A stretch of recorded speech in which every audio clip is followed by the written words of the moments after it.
জানিয়ে দেব আজকের সর্বশেষ আপডেট বাংলা সংবাদ। প্রথমেই শিরোনাম, কঠিনভাবে ফেঁসে যাচ্ছেন 4 সমন্বয়ক। অপরাধ প্রমাণ হলে এই 4 সমন্বয়কের ফাঁসি নিশ্চিত, জানিয়েছেন সেনাপ্রধান। গোপন সূত্রে জানা গেছে নানান কর্মকাণ্ডের সঙ্গে জড়িত এই 4 সমন্বয়ক। এই 4 জনকে বহিষ্কার করার জন্য ডক্টর ইউনূসকে হুমকি দিয়েছেন সেনাপ্রধান। সর্বশেষ জানবেন বাংলাদেশে নির্বাচন হবে কবে, ইতিমধ্যেই ঘোষণা দিয়েছেন সেনাপ্রধান ওয়াকারুজ্জামান। এতক্ষণ শুনলেন সংবাদ শিরোনাম, এখন শুনবেন বিস্তারিত। প্রত্যেকটা অফিসের কেরানি পর্যন্ত ফ্যাসিবাদের দোসর উপদেষ্টা আসিফ। যুব ও ক্রীড়া মন্ত্রণালয় এবং স্থানীয় সরকার পল্লী উন্নয়ন ও সমবায় মন্ত্রণালয়ের উপদেষ্টা আসিফ মাহমুদ সজীব ভুইয়া বলেছেন, বিগত 16 বছর ক্ষমতায় থাকার কারণে প্রশাসনের ফ্যাসিবাদের দোসরদের শিকড় অনেক গভীর পর্যন্ত পৌঁছে গিয়েছে। আমরা সচিব পর্যায়ে পরিবর্তন করেছি, বিভিন্ন অধিদপ্তরে মহাপরিচালক পরিবর্তন করেছি, কিন্তু প্রত্যেকটা অফিসের কেরানি পর্যন্ত ফ্যাসিবাদের দোসর। শুক্রবার 15 নভেম্বর বিকেলে ঢাকা অফিসার্স ক্লাবের ছাত্র জনতার অভ্যুত্থানের 3 মাস পূর্তি উপলক্ষে আয়োজিত রাষ্ট্র প্রশাসনের সর্বস্তরের বৈষম্য নিরসনে অন্তর্বর্তী সরকারের কার্যক্রম মূল্যায়ন শীর্ষক আলোচনা সভায় প্রধান অতিথির বক্তব্য তিনি এসব কথা বলেন। আসিফ মাহমুদ বলেন, বিগত সময়ে যে ফ্যাসিবাদী সরকার ছিল তাদের পলিসি ডিসিশনগুলো ছিল জনবিরোধী, গণতন্ত্র হত্যাকারী। প্রশাসনের মধ্যে থাকা তাদের দোসররা সেটি বাস্তবায়ন করেছে। অনেক ক্ষেত্রে প্রশাসনের মধ্যে থাকা কিছু কিছু অফিসার দলীয় নেতাদের থেকেও বেশি রাজনৈতিকভাবে সে দায়িত্বগুলো পালন করেছে। বিগত সরকারের সময় প্রশাসনের গুরুত্বপূর্ণ একজনের কিছু তথ্য পেয়েছিলাম, সেখানে তিনি বিভিন্ন জেলার এসপিদের নির্দেশনা দিচ্ছেন যে কোথায় কোথায় গুলি করতে হবে। উপদেষ্টা আরও বলেন, অন্যান্য সেক্টরে যারা ছিলেন তারাও দলীয় কর্মীদের মতো সরকারের বাহিনীগুলোতে গুলি করার নির্দেশনা দিয়েছেন ছাত্র জনতাকে হত্যা করার জন্য। পেশাদারিত্বের যে অবক্ষয়টা ঘটেছে এবং সেগুলোকে প্রশ্রয় দিয়েছে ফ্যাসিবাদী সরকার, সেই অবক্ষয় যাতে ভবিষ্যতে আর কখনো না ঘটে সেটা আপনাদের নিশ্চিত করতে হবে। অফিসার্স ক্লাবে উপস্থিত সরকারের বর্তমান ও সাবেক আমলাদের উদ্দেশ্য করে আসিফ মাহমুদ বলেন, জনপ্রশাসন সংস্কার কমিশন গঠন করা হয়েছে, সেটি কিভাবে নিশ্চিত করা যায় সে বিষয়ে আপনারা মতামত দিবেন। কিভাবে সংস্কার করলে বা কাঠামোতে পরিবর্তন করলে ভবিষ্যতে আর কখনো প্রশাসনে এতটা দলীয়করণ সম্ভব হবে না, ভবিষ্যতে এতটা দলসাদের মতো কার্যক্রম হবে না, জনবিরোধী অবস্থান নিবে না, সেটি নিশ্চিত করার জন্য আপনাদের মতামত দেবেন। শুধু আমরা 24 জন উপদেষ্টা এবং একজন প্রধান উপদেষ্টাই সরকার না, আপনারা সরকারের অন্যতম অংশ। আমাদের পলিসি বাস্তবায়ন করার দায়িত্ব আপনাদের। কর্মকর্তাদের উদ্দেশ্যে তিনি আরও বলেন, এই অভ্যুত্থানে যারা জীবন দিয়েছে তারা কেউ ক্ষমতায় পালাবদলের জন্য জীবন দেয়নি, তারা একটা দীর্ঘমেয়াদী পরিবর্তনের জন্য আত্মত্যাগ করেছে। একটা সুষ্ঠু রাষ্ট্র কাঠামো যাতে আমরা দিয়ে যেতে পারি, যাতে করে পরবর্তী প্রজন্মকে আর কখনো এভাবে জীবন দিতে না হয়, সেজন্য তারা নিজেদের জীবন দিয়ে গেছেন। আপনারা নিজেদের কাজের মাধ্যমে শহীদদের প্রত্যাশা পূরণে প্রকৃত অভিভাবকদের মতো পরিচয় দিবেন, সে প্রত্যাশা থাকবে।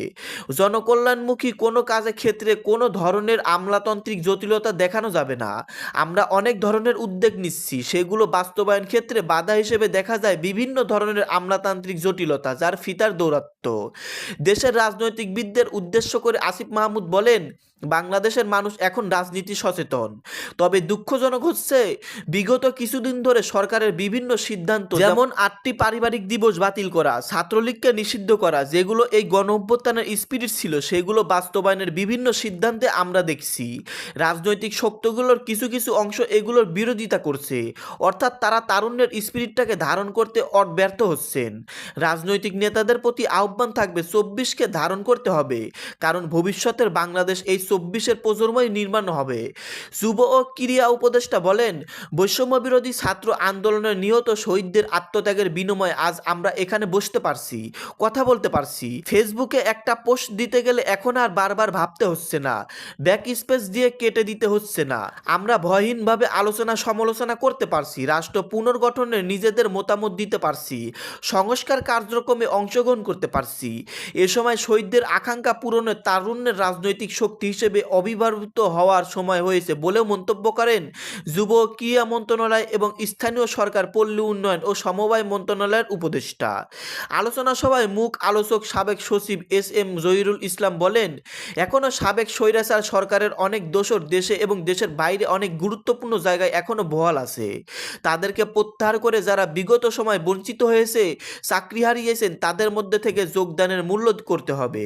তিনি বলেন, আমরা অন্ধকারে ছিলাম, তরুণের বুকে তাজা রক্ত আমাদের আলোতে এনেছেন। আমরা আশা করব আপনার এমন ব্যবস্থা করে যাবেন যেন আমরা আর কখনো অন্ধকারে হারিয়ে না যাই। আলোচনা সভায় স্বাগত বক্তব্য দেন অফিসার্স ক্লাবের সাধারণ সম্পাদক এ.বি.এম. আব্দুস সাত্তার। বাংলাদেশের সাম্প্রতিক পরিস্থিতি নিয়ে বিবিসি হিন্দিকে সাক্ষাৎকার দিয়েছেন অন্তর্বর্তী সরকারের তথ্য সম্প্রচার উপদেষ্টা নাহিদ ইসলাম। ওই সাক্ষাৎকারে তিনি সংখ্যালঘুদের পরিস্থিতি, তাদের নিরাপত্তা প্রদান এবং ভারত বাংলাদেশের সম্পর্ক নিয়ে কথা বলেছেন। নাহিদ ইসলাম বলেন, এখনকার সংখ্যালঘুরা আমাদের নাগরিক, তাদের নিরাপত্তা দেয়া আমাদের দায়িত্ব। সুতরাং এ বিষয়ে ভারতের কিছু বলার দরকার নেই, বরং ভারতের জুলাই আগস্টের সংগঠিত গণহত্যা নিয়ে কথা বলা উচিত। এছাড়া ভারতীয় গণমাধ্যম আমাদের সরকারকে নিয়ে ভুল সংবাদ প্রচার করে যাচ্ছে। ভারতের উচিত এ বিষয়ে একটা সীমা টানা। তথ্য উপদেষ্টা বলেন, আওয়ামী লীগ জুলাই আগস্টে যে গণহত্যা ঘটিয়েছে সেটাকে ভারত কিভাবে দেখে তা এখনো স্পষ্ট করেনি।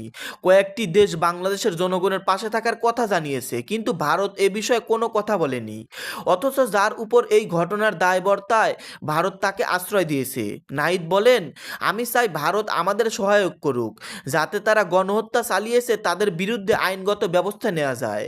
সংখ্যালঘুদের প্রসঙ্গে নাহিদ ইসলাম বলেন, আমি তো বলবো অন্য কোনো সরকার সংখ্যালঘুদের সঙ্গে এত ঘনিষ্ঠ কাজ করেনি যা আমরা গত 3 মাসে করেছি।